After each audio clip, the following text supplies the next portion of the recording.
You need to know what to do with that dough. Let the chef show you. You need to know what to do with that dough. Hey guys, welcome back to another episode of Need to Know Pod. I'm your host, Chef Sahira, and today I'm so excited. We have a guest today. We will be talking to a good friend of mine, Robin, aka Wanderfully Me. We've been friends for almost 30 years, so I'm excited to talk to her. I'm excited for you guys to hear all about her. I'm interested in all of the foods that she has consumed all over the world. So I think this should be an interesting conversation. So let's bring Robin on in. Hey Robin, how are you? I am good, Sahara. So good to see you. We are finally able to get this recording. We've been trying to do this podcast episode together for a while, so I'm so happy that we are able to finally set aside some time. So really quickly, Robin and I have been friends for almost 30 years. I know it's 98 because that's when we went to the Lauryn Hill concert together. And right, actually, truth be told, I met you the day after Thanksgiving in 98. I just happen to know that. As I was starting my journey, Robin has been there from the beginning, from not even thinking of having a business or going to school. So Robin has tasted my food from just regular food. So Robin has been with me the whole journey, throughout my whole journey. Listen. If we're going to talk about the whole journey, we're going to keep it 100 for your listeners. Oh, what? No, wait a minute now. Well, before we get into that, let's first introduce yourself, Robin. Tell the people who you are, what you be, what's your story, what's your claim to fame. Yes. Sahara and I have been friends for the longest, as she said, but my journey has been very interesting. And I don't regret the steps along my journey. But, Sahara knew when she met me, we met on the same job, working for transit, hating the job every day, hating it, not disliking it, hating the job every day. And I just knew that I wanted to do something else. I knew that I wanted a different life. I knew that there were other things that were my passion. And I think along in that journey, I was just figuring stuff out, like how to activate, you know what I'm saying? Because a lot of times we have these thoughts, but we don't know how to put them in motion. So we met at that job. Eventually, I quit that job to I don't want to say find myself, but to take a break and try to reset. And ended up going back to school, got my bachelor's and my master's in social work, and then I proceeded to do that. But along that journey, I was also learning so much more about myself that it made me recognize what was important. And travel is one of those things that's very important to me. As Sahara mentioned, food is very important. I've been to more than 50 countries. And I have been fortunate to be able to do a lot of work in communities in several countries, and I love that. But I didn't know that my journey was also going to include some chronic illness. I have fibromyalgia, and so that has disabled me. So I don't do what I used to do, but I'm still the same person, right? So I've had to figure out how to be that person with different circumstance. So here I am on the Need to Know pod because you all need to know how to get there. Robin's palate. I think your palate was crazy even before you was traveling all over the world. So Robin is definitely someone I would use as my sounding board. So I would let her try different recipes, and just when you think it's good, Robin, what you got in there? What you had? So, even though I would take it, but that's what you call constructive criticism to the 10th power. But it was for the best. So, because of Robin, yes, we were coming up with ideas. There's so many stories, but I want to start with the initial story because people need to understand that when you have a discerning palate like mine, who knows what good food tastes like, you don't just eat anybody's food. because there's something in me that has to be honest about how it went down. So you just don't eat anybody's food. So when we met the day after Thanksgiving and Sahara decided she was going home to get some food and was going to bring some back for me, and I was like, Woodhaven Boulevard near Queens Center Woodhaven Mall. Shout out Boulevard, for to real, Queens. for real. Yes. For real, for real. So, yeah, I was like, okay, we gonna see. So, I had to try a few things. I said, okay. We had to try a few things, and it was good. But in the walking back to the house and getting to see, how things were set up, because we just don't eat at everybody's house. You just don't eat everybody's food if you're a discerning person like I am. Some people just eat anything, and you can't trust them anyway because they'll eat anything. They eat garbage and think it's good. You know what I mean? So, yeah. So I was like, this could go really wrong real fast. Like I'm eating somebody's food up in their house, and me being me, I'm gonna say what I really think. Clearly. Fortunately. And the thing is, what people don't understand is even though I have my preferences for how things are prepared, and it's not that Sahara prepared everything the way I would, because I understand that people are going to cook their way. I can give like a real opinion about the way it was prepared, as opposed to the way I would prepare it. Do you understand what I'm saying? So like, I didn't expect that Sahara was going to make collard greens the way that I would like collard greens, which is kind of like a more Eastern North Carolina style of way, right? Sahara does a little bit different, but it still was good. And so I can honestly say that that was good. But you know what was great? The macaroni and cheese. And when I tell you, I do not tell people that stuff is great, but that macaroni and cheese was hitting on so many levels. Oh my goodness. Oh my word. That macaroni and cheese was hitting. And I think it's because it's not, she doesn't use typical technique. People make macaroni and cheese so many different ways because, Exactly. like, so many different ways. You can take 10 people and you'll get 10 different recipes. And, Absolutely. As I was looking on YouTube just to see what people are making, a lot of people make the creamiest macaroni and cheese. I'm not a creamy macaroni and cheese person. I like more of a firm macaroni and cheese.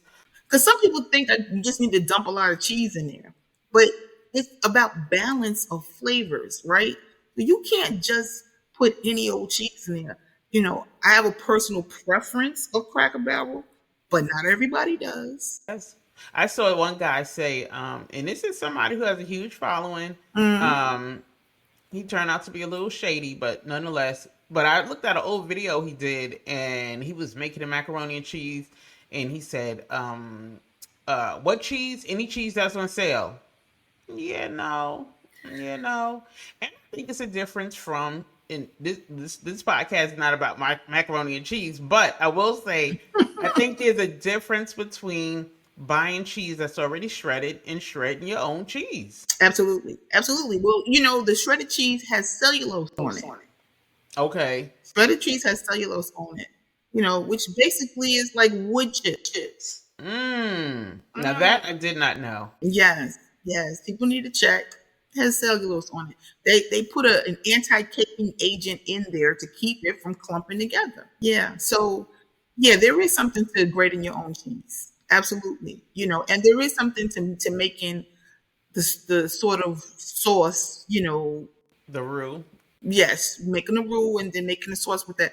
I wasn't going to go roux because I figured a lot of people they don't know. So I was just saying sauce. And I was just leaving it to your episode for them to know. But I'm just saying that technique. I didn't know it was a roux until years later. I didn't know. I just knew this is how it was shown. This is how it was shown. So that's what I was doing. We could do a whole episode about macaroni and cheese now. My point was, it could have, like, yes, we've been friends since '98, but it could have gone really wrong day one.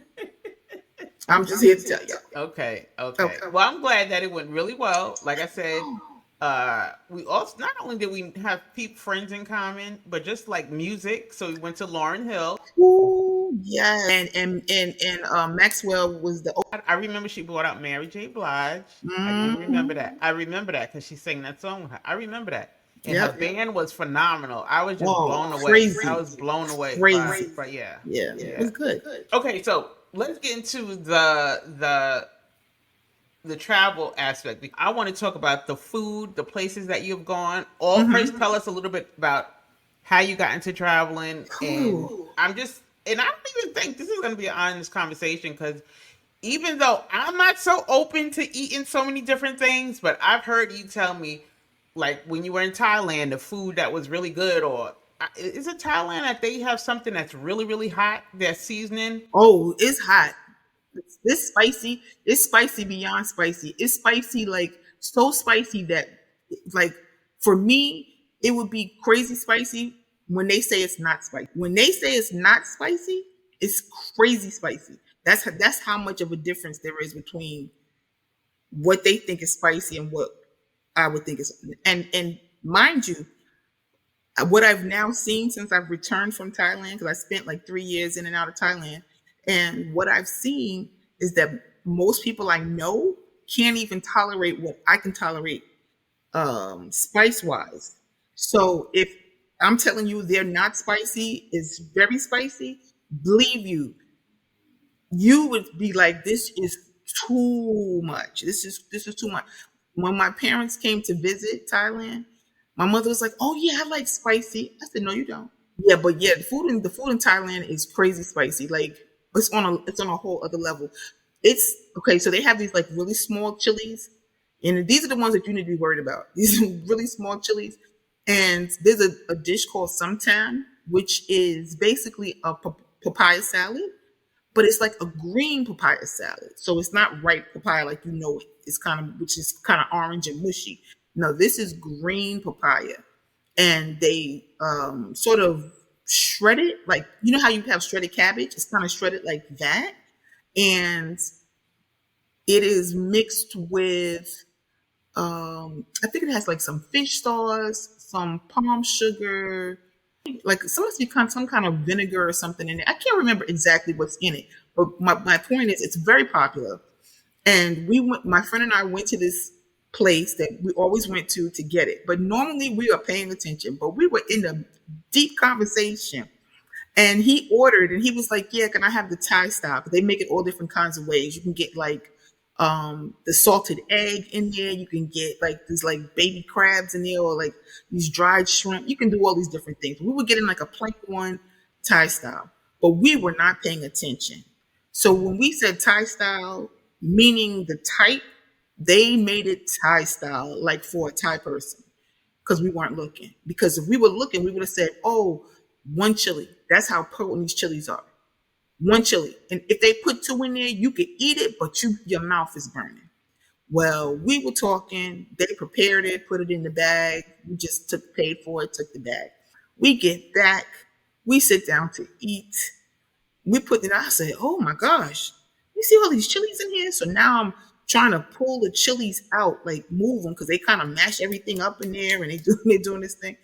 And I'm trying to pull the chilies out, pull the chilies out. Oh my goodness. Oh my goodness. It was so hot. I'm telling you, my mouth, I I couldn't eat it. And my friend is like, "Oh, we don't want to waste money," because he hadn't really gotten into it yet. I said, "Well, you can have mine because I'm not eating it." My whole mouth was numb. My tongue was numb. My nose was running. I was sweating. I mean, yes, it's hot in Thailand, but I'm telling you, I was sweating profusely. And this was from like two bites. And when you eat that much heat, won't that heat come out the other end? Of course it will. If you're not used to it, if your system is not used to it, yeah, you're gonna feel it. You're gonna feel it. Going in there. That's a no for me, dog. That's a no for you. It was a all the way no for me. It was ridiculous. So to the point where, you have to tell them, like, you tell them, even if you tell them one chili, they still give you two or three. I'm just telling you. and it's spicy, but I love papaya salad. Like I eat papaya salad all the time, but I have to watch them so that I can make sure they don't put a whole bunch of chilies in there. Because even once you take them out, the fact that they've been there, that thing is hot. Yeah, it's very hot. Thai food can be very very spicy, especially in the southern part of Thailand. Especially in the southern part of Thailand. Yeah. We may have to do an episode on just the different places that you've gone and take, maybe do like a part two. So Thailand in itself could look. We learned about Thailand. Tell us about the different places that you've gone. Just to run off a few countries and okay. So I've been and then also tell like the different countries, and in that list name like your top 3 places that you love their food. Thailand is definitely in the top of the list for the food that I love because everything is prepared with all the heat. Yeah, but you know what? Because you can control the heat, right? So you can tell them like, no, like you only want a little bit, I'll be like, no, like no spicy, no chili, no. They speak English in Thailand. So a lot of people do speak English. A lot of people do, but not everybody. And because they're very shy people and they don't like to make mistakes in others, even if they understand a little bit of English, they still won't repeat it back to you or say anything in English to you because they're afraid to make mistakes. Like in Asia, like saving face is like a really big thing. So they don't want to make mistakes. So they don't say anything. So, I just tried to learn the things that would keep me moving in the process. So that's why I said nit noi. It means basically just a little. So when people say, "Oh, you speak Thai," I'm like nit noi. Everything is just a little. Okay. Yes. Nit noi? Nit noi. Nit noi. Okay. Nit noi. Okay. Okay, so get to naming those countries. So, I mean, I've been to the run of the mill spots, right? I've been to London, I've been to Paris, I've been to Barcelona, Spain. How's the food in Paris? I've never had a desire. That's not some place. No. It's not a place that I would recommend that people visit. And people are always shocked when I tell them that. I don't recommend it because Parisians are rude. And that's coming from a New Yorker. So I'm saying they rude. They mad rude. And they don't like tourists at all. And they won't help you. They just ridiculous. That's not to say that all French people are like that.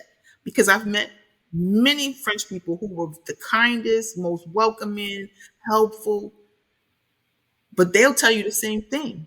Oh, people from Paris is just, raggedy. Yeah. So I don't recommend Paris, but I will say they got that baguette on lock. If you're a person who likes bread in any kind of way, and that butter on it, and they don't believe in margarine, they believe in butter, and they put the pastries is banging, but the baguette. And when I tell you, I was wondering why you would see people walking around with a baguette and they'll have just like this little piece of paper. Like this is the paper wrapped around the bread, and that's how they hold it. They're holding the bread just in that one spot. But it's not in a bag or nothing. They're walking around the streets and everybody got a baguette. And I'm like, what's that about? Well, I found out real quick. The baguette is breakfast, lunch, dinner. It is so damn good. It is beyond delicious. And I thought, having gone there, that they had the best bread in the world because I just assumed because the pastries were good and the baguette was great. But if you're talking about really good bread, when I went to Germany and Austria, they got the bread game down. That bread is, and I had met German people who told me that Germany had really good bread. And I was like, okay, well, Paris, I had the baguette. It was wonderful. The bread in Germany and Austria, specifically Bavaria, because Bavaria is very close to Austria. That area of Germany, oh my goodness. Oh my goodness. Okay, where else have I been where the food has been good? And even though I do give props to the bread in Germany, the food in Germany is like, okay. The thing about German food to me is that it's very home style. So, it's a lot of like bratwurst and knockwurst and they do believe in eating everything. They make it, they'll cook something some way. It's just that I don't think it has seasoning like the way we like. I know you've been to Japan. Japan is on my list of number 1 places, and I've only been to Japan once. But I want to go back. When I tell you everything I ate was delicious, the freshness of the food and the like, it's like prepared like art. The meals were just unbelievable. It changed my way of thinking about food. It was just phenomenal. Now, have you been to any Japanese restaurants in the States that Yeah, now do they compare to the food in Japan? no, No. Okay. not at all. Okay. I mean, I did have my favorite place in that I used to go get sushi all the time when I lived in North Carolina, and they at that point they were the best Japanese food I had eaten. But now that I've been to Japan, nothing, not even close. Not even close. And I think it's this the thing about the quality. Like they're very serious about the food. That's what I'm saying about the art. See, people don't even understand that there's so many different kinds of rices. In Japan, they can tell you about the rice that they're consuming because they have very specific ties to that rice, the way that that rice was cultivated. And yeah, the rice thing is so serious. It's so serious. Yeah. But food in Japan, delicious. Food in Japan is just What about Kenya? I know spent a lot of time in Kenya. I don't think we've ever talked about the food. How's the food out there? the food is good. I mean, in East Africa, the food is pretty similar. So I've been to, as we mentioned, Tanzania. I've been to Kenya. I've been to Uganda. I've been to Rwanda. And yeah, and a lot of the food, a lot of the food is similar. Um, yeah, very typically East African. I would say that the only one that's a little bit different is Rwanda because they have that French influence. You know, a lot of times places are influenced by the colonizer.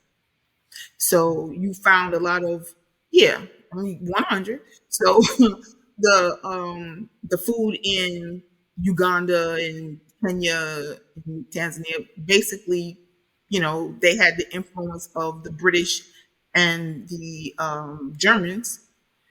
And if you go to in Tanzania, what they had was influence from the Arabs, the Omani, and Indian culture because there was a lot of trade that happened like in Zanzibar. So like Dar es Salaam and Zanzibar have a very coastal way of preparing things like Mombasa in Kenya because it was trade that was going on in that area. So it's a little bit different. It has more of an Arab connection. So yeah, it's a little bit different. So give me like a typical meal in Kenya, and also talk to the quality. I think that goes without saying. The food in the U.S. is so different than Yeah, food in the U.S. is very processed. Even when you think you're getting something as basic as a steak, the way that cow was raised is very different than what you're going to find other places. So when I talk about quality, it's a little bit challenging because you have to sort of forget what you know from the US side of things and then look at how things are happening in other places. So, you know, like if you think about Japanese food, some people talk about like Wagyu beef and it being one of the best. And it's because of the way those cows are raised. You know, they literally rub those jokers, sing to them, feed them beer, you know, to keep these cows happy. This is the truth. And so that's the fat content in their meat is very high. So when you cook it, they cook it, it's just like a hot second boop boop. They slice it thin, cook it really quickly because it doesn't take much. And it's like butter melting in your mouth. That's how the flesh is. But now when you talk about eating food in say a Maasai community, which they raise cows, those cows have I don't want to say have a hard life, but and it's not like they're in a pen like in the US where it's very farmed, you know, not a lot of space to roam. But the Maasai people are pastoralists. So they move around with those animals a lot. And so they're working those muscles all the time. So that affects how the meat is. Plus, those cows are much leaner. So when I first got there, and I was like, oh my gosh, they're starving the cows. But it's because in the US, we see these really, really fat cows.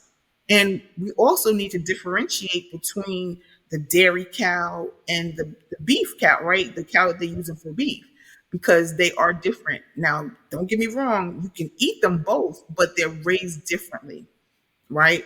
So the cow that you're getting the milk from is pretty much going to stay close to home, right? So that your family can get the milk, right? Whereas this cow that's for beef is out there trying to find something wherever. That dairy cow, usually you keep it close and you bring the hay to it. You know what I'm saying? The alfalfa to it so that it has to eat, right? So it's very different. So what I'm trying to get at is the first time I had a steak in East Africa, I was like, what leather is this? Wow. I was like, what leather is this? This is like, it was a very different experience for me. Not only that, when I tried to order my steak medium rare, and they were looking at me like I was crazy, because you get beef, they may say it's a steak because it's a piece, but like I mean, unless you're going to a very westernized restaurant, you're not getting a ribeye, a New York strip, right?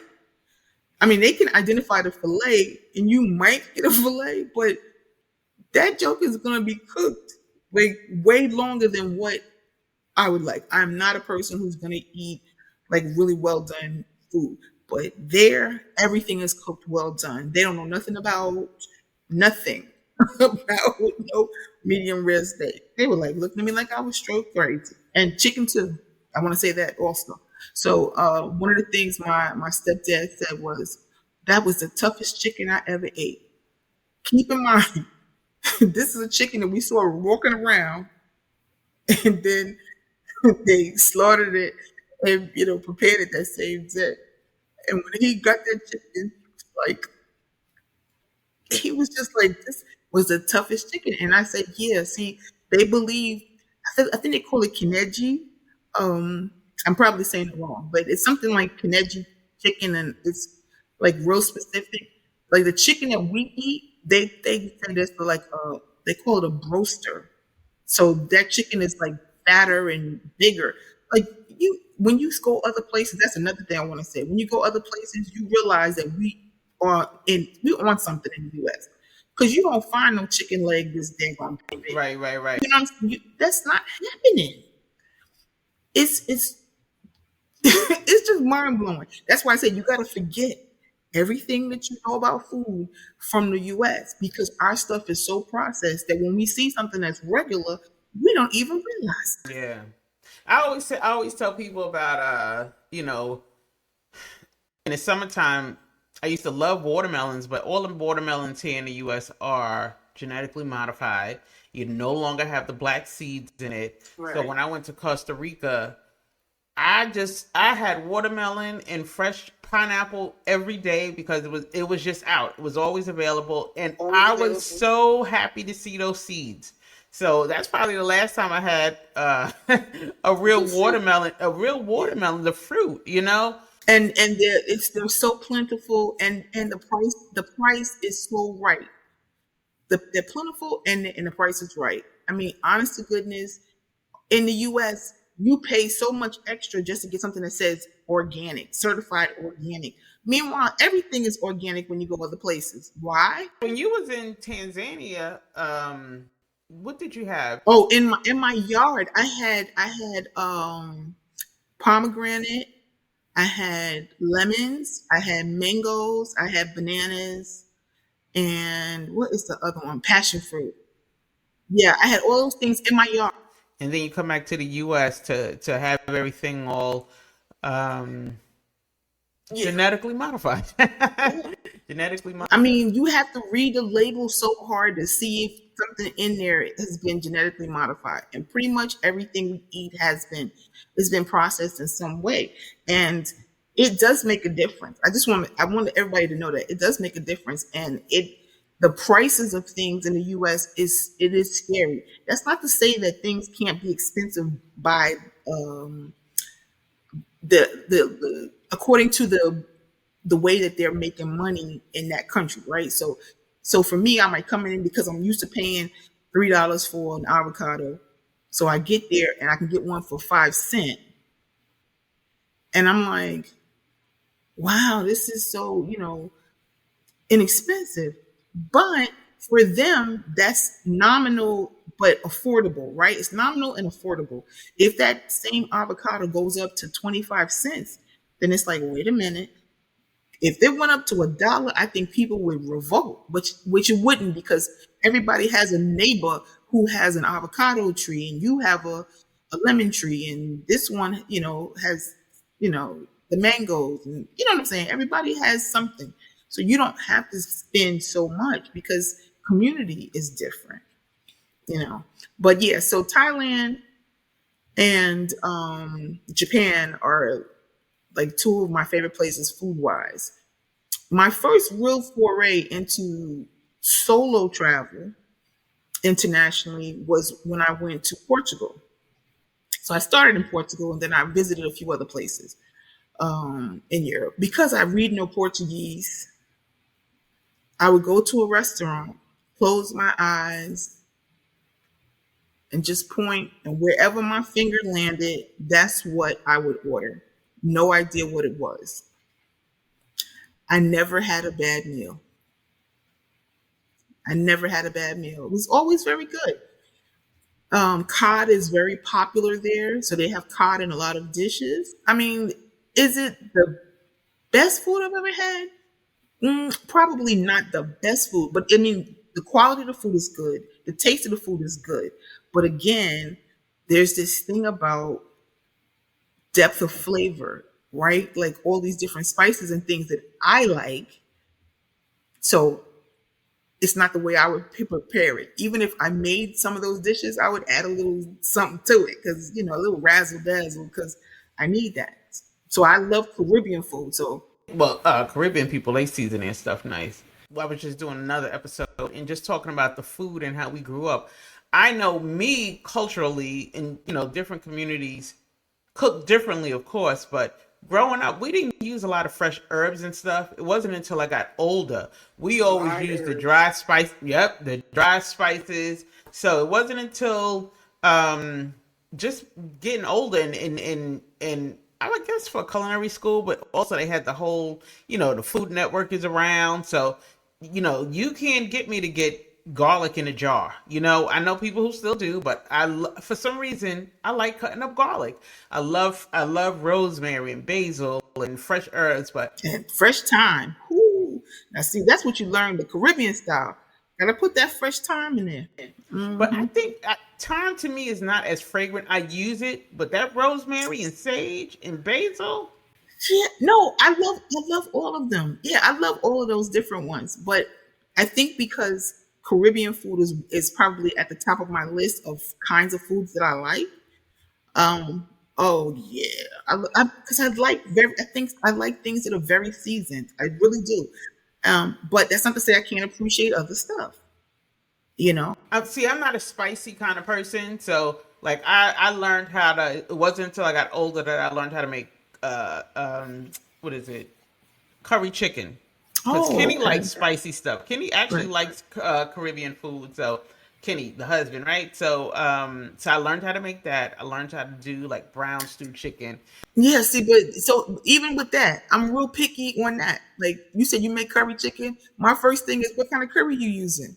Well, my sister-in-law is Trinidadian, so Right. sometimes she'll have like the curry from Trinidad.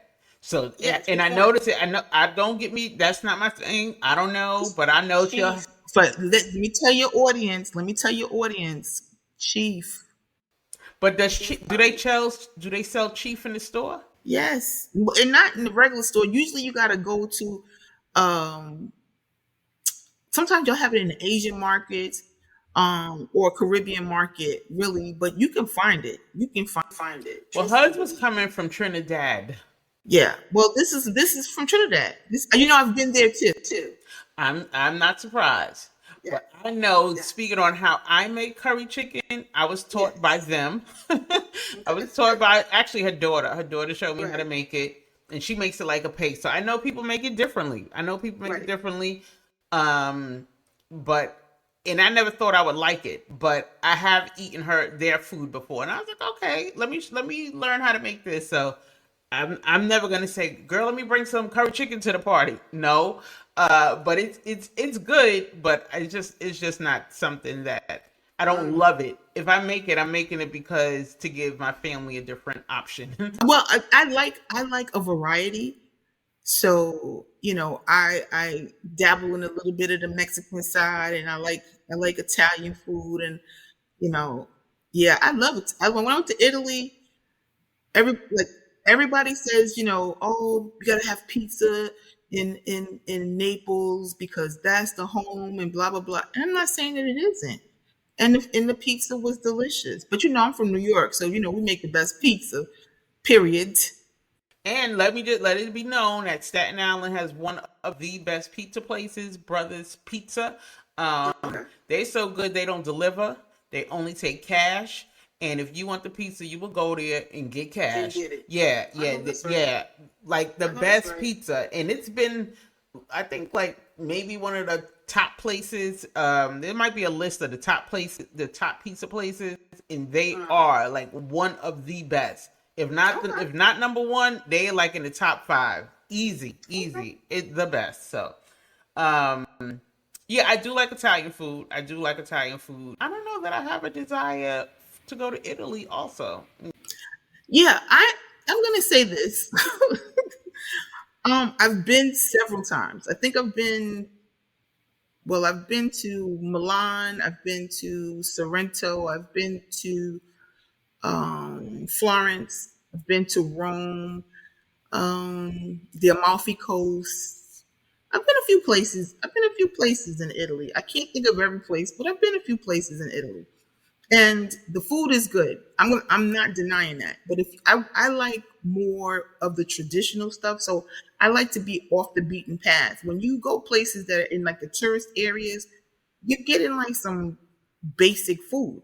I like something that somebody grandmother made. You know what I'm saying? They mama in the kitchen kind of thing. Like I like those little places because that's where you get really authentic, good, good food. As a matter of fact, we went someplace and had lunch, and my sister ordered some spaghetti, and we like looked over, and she was like crying, and I was like, what's the matter with you? She was like, it's so good. And yeah, I thought she was being a little dramatic, but honestly, I felt the same way when I was in Japan. I was like, this food is so good, like it's beyond what you have known, and it just hit different. Oh, you're the one who introduced me to one of my favorite Italian places, Carmine's, all of those years ago. I love it because that chicken cutlet parmesan. I don't know what. I don't believe that's a regular chicken that they got number one. I don't know what they do to it, but I know for myself, like I'm not gonna try to duplicate that. Yeah, I'm not, and I have their cookbook, but I just know I'm not gonna get the same flavor. I'm not. I don't know what they got, an Italian chicken in there, but it tastes so different. It tastes so different. You can go to a pizza place and let me get a chicken cutlet parmesan. But I think that goes back to what I was saying about like the places or the people who treat it like art. There's some people who are just feeding you to be full. So that kind of takes me back to what I was saying about the food in East Africa. To me, it is a lot of things that will make you full, but not that you're going to turn around and be like, oh my gosh, that was the best so-and-so I've ever had. It's the kind of thing like you can enjoy, but it didn't hit me like I just got to have more of that. There's certain things that I like when I'm there. Like they call it sambusa, but it's like samosas. I love to get those there. They're always very tasty. And they do grilled meat. They call it nyama choma. And so usually you're getting like beef, and you can get chicken, but it's usually beef and goat. Typically, those things are what's offered, and like huge plates. You got like these big Flintstone bones coming up at you. I'm just saying, but it'd be like some big plates of stuff, and it'd be bones and everything. You just kind of gotta pick through it because in East Africa they also eat with their hands a lot. Do you find that there's a lot of Or have you seen a lot of the fast food places that we have here in the US? In the major cities, you will find fast food places, right? When I was in Tokyo, I ate at Wendy's. I ate it. Yeah, I did eat at Wendy's when I was in Tokyo. And they did have some different options on there. I got a regular burger. But I will tell you this, it was the most similar to the picture burger that you would get. Yeah, the food was good. And when I'm in, when I was, oddly enough, let me tell you this, when I was in Thailand, it used to be a treat on Thursdays. I had my one friend college, especially during like Ramadan. He was waiting for that time when he could eat. And we would on Thursdays, we would go to Kentucky Fried Chicken. Now I'm going to tell you this: in the U.S., I do not eat Kentucky Fried Chicken. I do not eat Kentucky Fried Chicken, but in Thailand, the chicken is halal. Wow. Yes, in Thailand, the chicken is halal, and so that was one of the things that he could eat. And so when like it was time to break that fast, boy, we was over there getting that chicken. Yeah, it was very interesting. Yeah, yeah. That's interesting. Look, you learn. Look, these are the things people need to know. So if you Right. want to go to Thailand, they have halal chicken in KFC. Wow. Mm-hmm. Kentucky Fried Chicken, and I'm telling you, I was like, a lot of things are interesting. What I think I was I in Portugal? I feel like I was in Porto, Portugal, but don't quote. And they would have beer at the McDonald's or Burger King, wherever the heck I was. But it was a fast food place, and they had beer, and I was like, oh, All the places that you've gone and the different cuisines that you've tasted, have you ever tried to make it once you came back to the US? Have you ever tried to replicate any of those? yeah, yeah. I have. I definitely have tried to make like pilau. Pilau is something that's very popular in East Africa, and but the first time I had pilau, I had it in Trinidad. So when I make it, I try to make it like Trinidadian style. But I do like that, and it's just basically a like a chicken and rice dish, but it's just the way it is kind of put together. Oh, I've made chips eye, which is the very popular street food in East Africa. So it's not even just Tanzania, but Kenya as well. Eye is basically a French fry omelet. Just let that resonate. French fried omelet. So they fry the potatoes, French fries. They call them chips, right? Remember I said the English influence from the colonizers. Yeah. So you know how I feel about that. Uh-huh. That's a whole So nother topic. yeah. So What you need to know about what's going on now. That's part three of the podcast. I know, right? Don't even get me started. So chips eye is basically a French fry omelet. So they cook the potatoes in advance, and then when you go there and you're like, yeah, let me get one.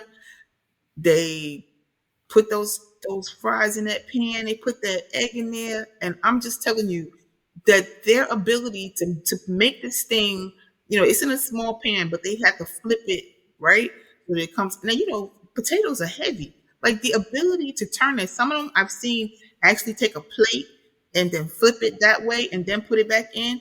That's rarity. Usually, I see people when they make it, people who make it all the time, because like the most popular fast food, they do that right there in that pan. They are able to flip that thing right there, and it stays intact. It's the most amazing thing. And as simple as it sounds, it is so delicious. Okay. It's so delicious. Okay. Yeah. And you've tried that. Oh yeah, I've tried to make that. Yeah, I've made it. It was okay, but it wasn't as good as there. I think also because we use different oils, different kinds of oil. Um, when I'm there, I know I'm usually cooking with sunflower oil. That's like the most popular oil.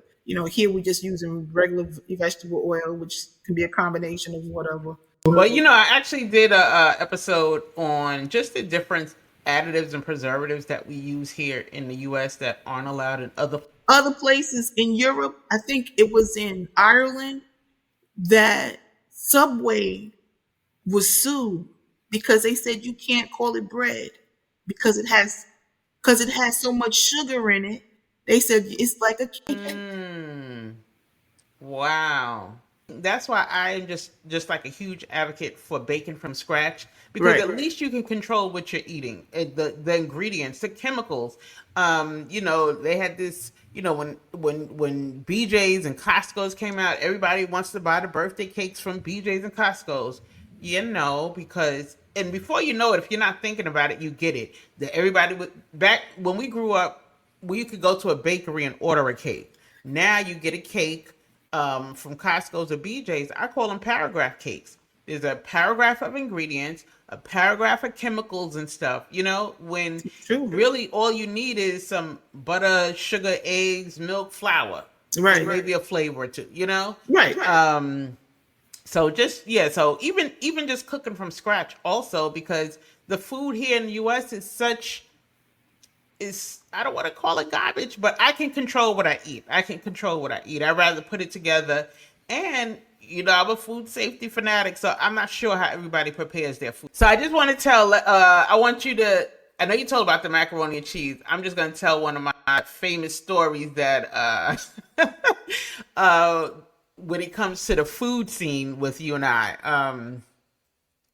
when we did Circle of Sisters, and I think you know where I'm going with this, right? So Circle of Sisters was the huge event. I talk about it all the time that I did at the Javits Center. And I think it must have been the second year we did it. The second year we did it, because we had a good positioning at that table. We had a good location. And we, I always wanted the chocolate chip cookies, I'm just funny because even I like a soft baked cookie. Let me just say that. Right. People are making a lot of money selling these huge cookies. When a cookie is baked really big, the texture and the taste changes. But that's neither here nor there. Well, some of the cookies got crumbled up, and I was like, oh, like the cookies are wasted. And at Circle of Sisters, everything had to be packaged. And so, I think we had them in containers, right? So Robin, this is why I love Robin. I'm telling you, Robin is the person to have. Everybody needs a Robin in their life. I always say that. Robin will make it happen. Some of those cookies was crumbled, and I was like, well, we can't sell that. Robin said, damn that. She called it cookie crumble. We crumbled up them cookies, and Robin was pushing cookie crumble like it was the newest drug or the latest product. Yo, we got your cookie crumble, and people was buying the cookie crumble. The cookie was still good. It was broken up a little bit. Yes, it got broken in transport. We had to make it work. We sold cookie crumble, and that, like, to this day, I think of that, and I'm telling you, so I am just very appreciative. Robin has always been there. Before I even culinary school, I was cooking meals and lunches, and so I've always been in this culinary space. So, and I'm thankful for having you as my friend and always being there.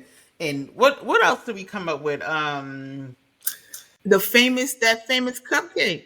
Well, all I know was a vanilla cupcake with a caramel icing, and it was missing something. We put some pretzels on there. We put the caramel drizzle, and we topped it with some salted pretzels. Salted caramel crunch. That's what we called it. Yep. Salted caramel crunch. Yep.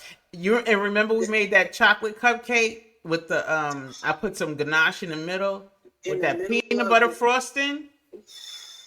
With a little chocolate drizzle and peanut. That was so delicious. But wait a minute, we would be remiss if we did not talk about that lemon. The lemon curd, yeah. Lemon curd cupcake, yeah, was everything. Yeah, and you just can't find flavor like that. You just can't. I mean, that's the one thing I miss about the shop, that people aren't able to taste good stuff. I'm not saying there's places out there that don't sell good stuff, but well, let's say that. No, let's say, okay, you don't want to say it, but I'm gonna say it. There's a place out here that sells stuff, and it ain't good. I had crumble. My cousin bought some cookies, and so I could try crumble cookies, and I've tried it 3 times. I tried it in California, and I tried it in Pennsylvania, and somewhere else where I was, I don't know. No, it wasn't in New York, but it was someplace else. My point. Them cookies was not good. I did not have one good cookie. Not one good cookie. It was not one good cookie. I'm just saying, you bigger isn't always better. Like, help me, people. And that's why I know for a fact I can make a big cookie. The texture changes. So I think having a smaller cookie, But your cookie was large. It just wasn't fat, like cake like. because they're using a bigger scoop, so it's not going to get as flat. Right. That's what I know for sure. So it's going to be thicker. It's like a cakey cookie, but it's not even good. I'm like, and they charging an arm and a leg for it. Like we always say, most people don't know good food, and not Exactly. saying, and I just do, right? And it's no disrespect. I just want to be very clear. I'm not disrespecting people who have eaten simpler food, because when I talk about good food, I'm not necessarily talking about expensive food. I'm talking about quality food. I'm talking about the way that it was prepared with love. Because let me tell you about something else that Sahara makes. Wait. Let me just tell you about something else Sahara makes that is so simple, but it's like very necessary in the Black community. You got to be able to get down with the get down when you cooking grits. Everybody can't make grits. Yeah. This is just the I reality. touched that up. I always say I grew up with thick grits. I Right. didn't know grits could be so creamy until my Right. mother-in-law. My mother-in-law, I couldn't believe it. And you would always put the cheese in the grits. I couldn't eat Hmm. her grits with no cheese. I was like, who knew? Who knew? Yeah, but I'm just saying, some people just know hard time grits. They don't know good grits. So it is what it is. If you don't know better, you can't do better. And for people who like grits, let's just say there's something that's very popular in East Africa, and it's called ugali. It is basically grits, a little finer, but it's firmer. So it's like, imagine your grits are firm, kind of like the way that they serve polenta, and it's usually firm. It is like, So in South Carolina, the chef from Chef Dennis, BJ Dennis, he actually was featured on High on the Hog. And when he came to my shop, he did the Staten Island Museum featured him, and they had like a rice tasting. So he came and told the history of the rice, which is interesting because I knew about the rice. So when you see High on the Hog, and I forget the name of the guy who like owned. yeah. Yeah, I feel like it was Ansel or something. It started with an A, but nonetheless, we had all the rice shipped to the shop. So he prepared his dishes at my shop, and they had like broken rice. That's what we made the rice pudding out of. And he said in South Carolina, because he specializes in that geechee, yeah, yes. But they use the broken rice, to make their grits. There's a broken rice dish also in Thailand. That broken rice is very popular in Thailand, parts of Thailand. Yeah. So I think rice cultures have a variety of ways of making rice. It kind of goes back to what I was saying about Japan. They know which rice is good for which dishes, right? What grows best in what region, that kind of thing. They're really, really aware of it, and they pay so much homage to rice in Japan that when kids in school, now you know how we used to have like junk lunch, right, at school. But kids in Japanese school, they have good lunch, like real, like somebody's grandma is back there making it.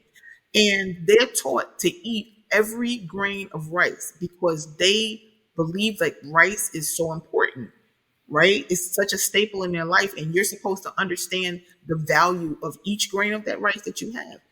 And I know that in the US, we have a big disposable throwaway society. Like, we don't think about things like that. And I for one, have been like, I don't want no rice. Like, I'll eat rice on occasion. So Robin, so even before, right? I got to keep saying, before even thinking about culinary school, I always had functions, parties, get-togethers. We used to have those brunches. Well, Robin would put together some mango lemonade. And the mango lemonade, everybody was talking about the mango lemonade. So much so, we had it at the shop. Yes. But amongst my friends, my circle, we called it Robinade. And right. you just knew we having a brunch.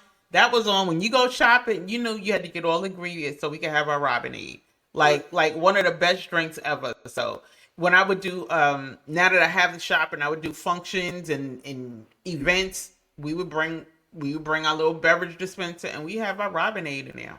Yep. Well, the Robinade sort of morphed into a very adult drink.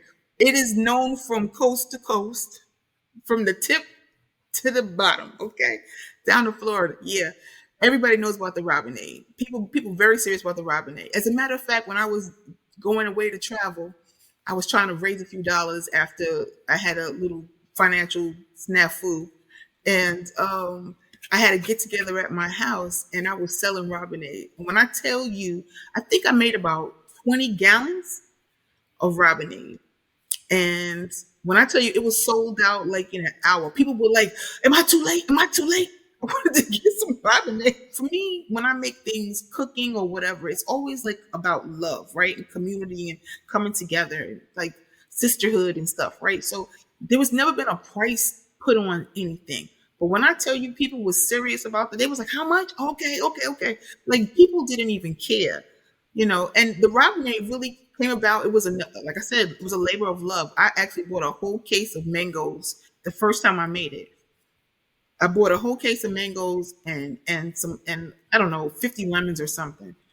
And there I was putting these lemons through the food processor, and then I'm putting it through the sieve. When I tell you it was so labor intensive until I figured out shortcuts. Yeah, we're not gonna tell people how we make it. No, we're not. Yeah, no.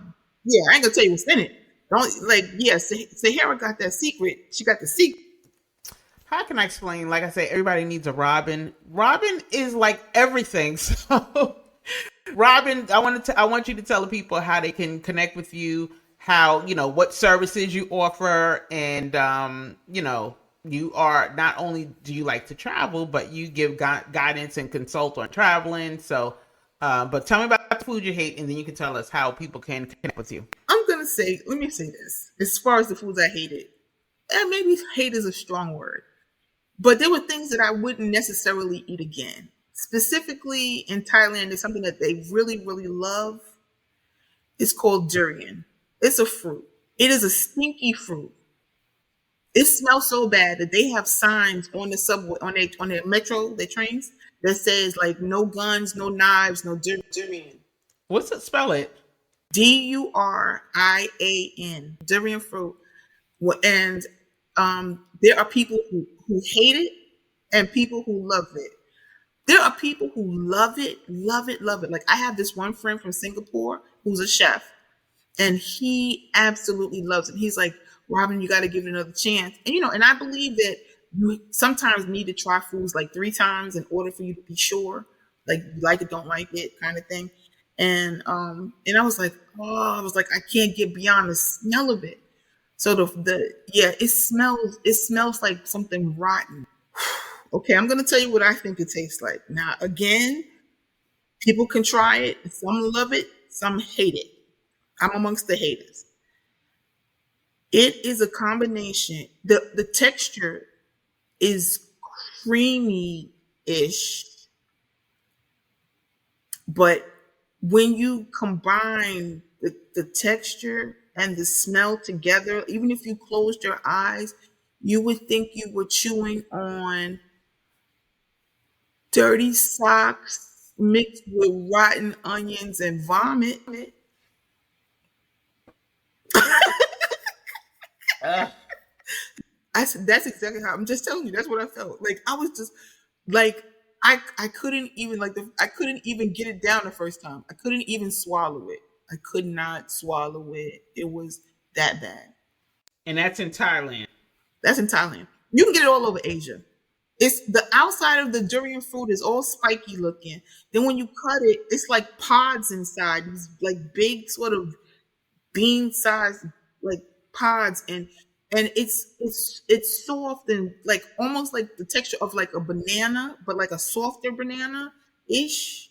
But it just tastes so daggone bad. But the fruit that I was turned on to in Thailand, that if you want to get it here, it's outrageously priced. It is called mango steam. And when I tell you this is my new favorite fruit, oh my word. Now you was talking about the stuff you didn't like. I know, but I had to tell you, I don't want to make it seem like all the time the fruits from these other places are bad, because I had longan and I had but durian is like at the top of the list of the things that I didn't like, of things that I ate but I wouldn't eat again. Um, I had some horse sausage, What? horse, giddy up, horse. Yeah, And you know, horses are one of my favorite animals. I love horses too. But let me tell you that specifically in parts of Spain, Mongolia, I had it in Finland, and Finland too, horses get eat just like deer get eaten. You know what I mean? So yeah, so I had horse sausage. You knew you was gonna eat horse sausage and said yes, please. Yes, I would like to try this. It was a platter of different things, and then when I said, "Well, what was this?" and they said it was horse sausage, and so it didn't sit well with me. But okay, wait. It tasted fine. I just want to make that really clear. It tasted fine, but just me knowing what it was made me say I wouldn't necessarily eat it again. But horse sausage it wasn't that bad, but I'm gonna need you to tell me before I eat it. So, fortunately enough for me, I don't eat pork. So, I'm always going to question what I'm eating. So, another thing that I said that I didn't like, because the horse sausage was I liked it, but I wouldn't eat it again. But what I wouldn't eat that tasted awful to me was crocodile. Now, look at her. I had previously had alligator while in Florida and also in New Orleans. I had alligator, so I knew what that tasted like, right? But pretty much everything tastes better fried. I'm not interested in all the different animals, the multi prong. I'm just not interested. I'm not interested. Yeah, I understand that, but when you go places, you have to be willing to try different cuisines. And I'm going to tell you something else. That this crocodile. First of all, the crocodile was grilled. It was like grilled. It was just awful. It was awful. It just was awful. Like it had a very off-putting taste, and it was like dry cotton and hay mixed together. I don't know. It was just not good. I did not like it. Meanwhile, like I said, I have had alligator bites, which were like alligator like nuggets that was battered and fried or whatever, and it was fine. Tasted like chicken, But that alligator didn't taste nothing like that crocodile. I'm just saying. Okay, so another odd thing that I've eaten. I had it in Peru. I was in Peru for a long time. So in South America, parts of South America, this is something that is like let's say like the Easter dinner. Like how sometimes people have, turkey at Thanksgiving or ham at Christmas or whatever, right? There's a dish that they eat for like an occasion. It's called cuy. So cuy. I'm scared to even find out what the coup is and what the E is. Cuy is guinea pig. So, for those who don't know, if maybe you had a hamster growing up, it's like a giant hamster. I'm about to curse now. You gotta be kidding me. I almost cursed just now. Yeah. You need to know I was getting ready to curse. I'm gonna tell you, because I keep it 100. I had the cuy. When they serve that junk up on the plate, the head and the tails. No. You tell the people, because I can't. No. Mm-mm. But let me say this. It was roasted. It was oven roasted. It tasted like dark meat pork. So you wouldn't necessarily have the reference, but it tasted like dark meat pork. So not the white meat part, but the more dark meat part. That's what it tasted like. When I was in Morocco, I had my first camel burger. We need to wait. Let's talk about Wanderfully Me, because we need to hear about these stories. You naming all these places, even though I know, because anytime I call you, I'm like, well, what country are you in? Are you in the U.S.? Even if you're in the U.S., no, you're not necessarily. You could be in California, right? So just to be clear, who knew that you were? I didn't know you went to Morocco. I don't think I ever heard you tell me. Yeah, I went to Morocco. Actually, it was when I had the epiphany about my health. But also tell the people in terms of you've gone to all these countries. What's the time span? What is the time span? The years? Like did you travel all these places within the last 10 years, 20 years? I think I really started doing major travel in 97. I think before 97 I had been to places like Canada. More specifically, I would say solo travel because that's what I know you. My solo travel journey really started in 2012. In 2012. Yes. Yeah. And so I like everybody to understand that my travel has been different because I had to travel slow. I can't do fast travel because of I have this chronic illness. And so like today I'm having a good day, which kind of gets back to why it's taking so long for us to get together to do this podcast, right? Because I don't always have good days. Yeah. So I travel to places and I'm usually there for long periods of time because I have to give myself enough time to reset. I can't be planning like, oh, I'm going to be there 5 days. I'm going to do this, and this. No, I need to be there 3 weeks so that I can get those things in because I don't know how I'm going to be feeling. It's possible I can get them all done in a week, but that's highly unlikely. Yeah. So my channel is basically me giving some travel tips, things that I've learned along the way, solo travel. And it's also me sharing like stories about people who I've met, like empowering encounters, people that really showed me things about life, taught me lessons. And a lot of those lessons have come from younger people. Yeah, but I have learned a lot from young people traveling.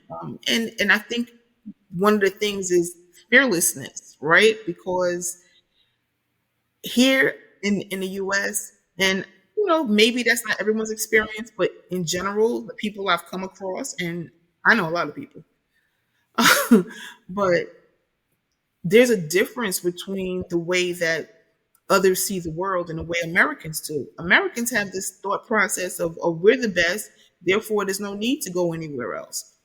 I don't, and those others who might even think about it are afraid. And I'm talking about people my age. You knocking on 60 and you scared to leave the country? Like what in the whole world is going on? But it's the messaging that we've gotten along the way that things are scary outside. But the reality is things are scary inside. So I'm telling stories about people I've met, things that I've done, places I've been, and I'm hopefully inspiring others to step out of their comfort zone so that they can have some experiences of their own. Because I think it's really important for you to have a real balanced opinion, fair and honest. You have to see for yourself exactly what that life is like. People are so quick to judge when they only have one side of the story. Some quick tips. Give us like 3 quick tips that you would have for somebody who's a solo traveler. Somebody's a solo traveler. Hey, if you don't have one, get a passport. Get a passport quick. And let me say this. There's 2 things that I recommend when you get your passport that people don't tell you. The first thing is you can also get a passport card, which is another source of identification that you can carry with you. So, for example, when I'm traveling, I usually put my passport in the safe at the hotel, but I will carry my passport card with me and a copy, a color page of my biodata page, right? So people can see this is my passport and my passport card corresponds, and they can know that it's me and whatever, should the need arise. And the second thing that I recommend with a passport is that you get the big book.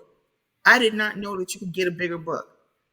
And as a person who was doing a lot of solo travel and getting a lot of stamps, because you get a lot of stamps in your books with the places you go, you can run out of pages. There are places that require you to have a certain amount of blank pages when you come into their country.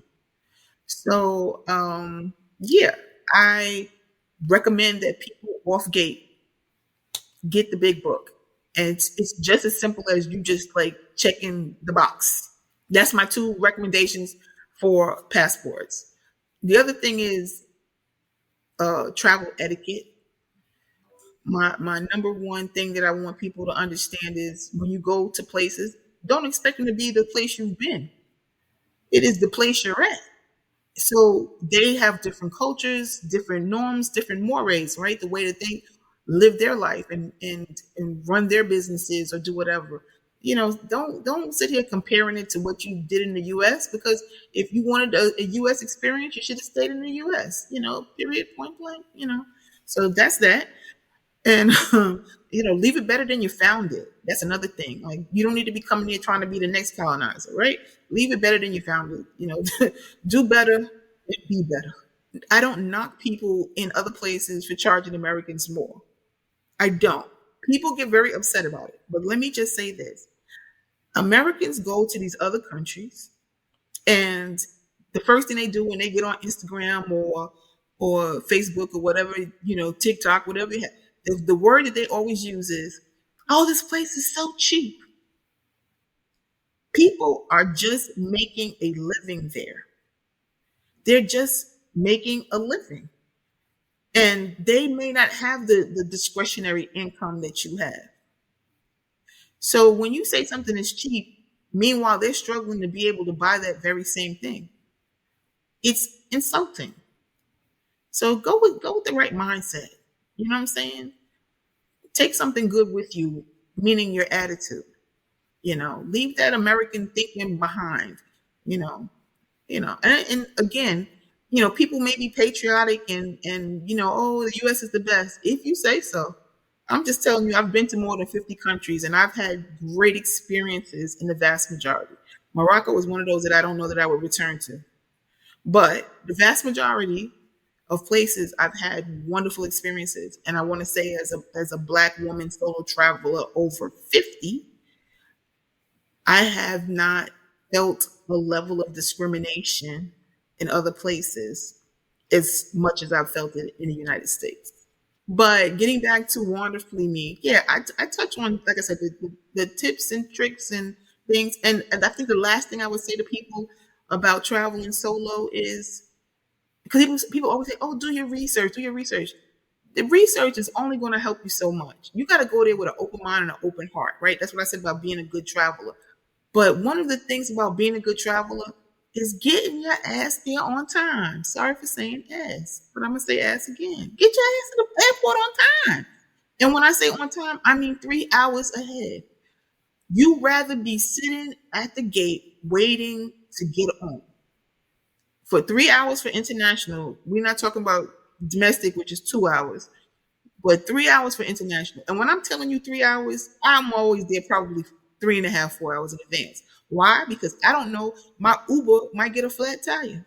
I don't know. I'm never going to miss my flight. All right. Well, Robin, thank you. Thank you. So Wanderfully Me is your YouTube page. Hey, y'all. So look, Wanderfully Me is a wonderful resource, and I am so happy to be your travel consultant if you have questions. So just reach out to me. You hit me up in the comments and I will surely get back to you, and we can discuss whatever your plans are. I can help you decide on an itinerary, give you some tips and trips about the whole travel gig. So whatever you like, I'm available. Thank you, Robin. I think we'll end it here. And thanks for having me, Chef Sahara. Of course, of course. And if you want to get in touch with Wanderfully Me, I will leave her name up there, and also have it in the comments, a link to her page as well. And yeah, so this is just a little insight on the countries out there, what places. So it looks like Thailand is on our list of places to go. Let me tell you, it needs to be. And when you find yourself in East Asia, Southeast Asia, there's so many other countries right around, right? So I've been to Cambodia, I've been to Laos, I've been to Vietnam.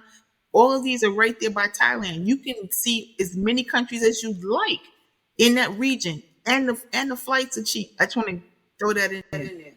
Yeah, we may have to even come back with just maybe a Southeast Asia. Yeah, and discuss those places and just what do they need to know about how to get to these places, and where are you staying, and how do you know where to stay, what to eat, or just give us a little more insight on that. If you have time, we could go over that. I would be glad to come back to your show. Please do invite. Yes, because need to know is not just about, yes, of course, it's a pun on, or play on words with need, I should say.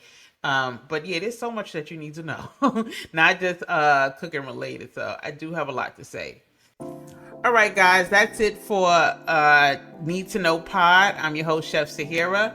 And if you want to get in contact with Robin, like I said, I will leave her information in the description box. And as always, guys, thanks for watching, and I'll see you next time. You need to know what to do with that dough.